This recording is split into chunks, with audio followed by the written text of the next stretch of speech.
Hello, good afternoon. Gikalintura ni si Pau Pau. No, gipanugnaw niya sige pangatsi.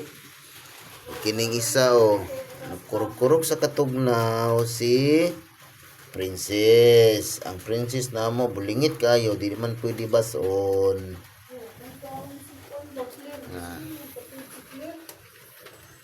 Kurog-kurog, so palitan taniyo niya og paracetamol, no? Naka-inject ko ganina og para sa kanya makatindog siya.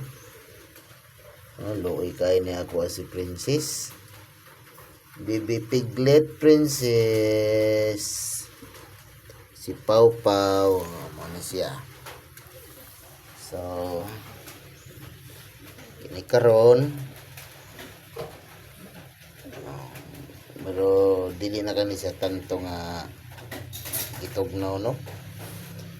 Sipo na lang niya kasi gisig pangatsi. Anya kini pud yung isa gi-injika na pud na ako ni siya og bacterid kay basa man ang iyahang ugaw. Kining isa nabitin siya sa pagdidi kay sirok itong mga dagko na manggod. Luoy kayo ni kining ihid kinagamyan. Kini mo ni atong tambalan karon. Narang unom. Gitugnaw po tong isa tong itom. Kining lima pod ka mga dagko na puti. Ano mga astig kayo probiyag dili magpadidi, so moangkon sila tag-upat ka didi, no? Upat, tulo, katuloy kayo kalintura. Palitan pa na po to siya og paracetamol karon.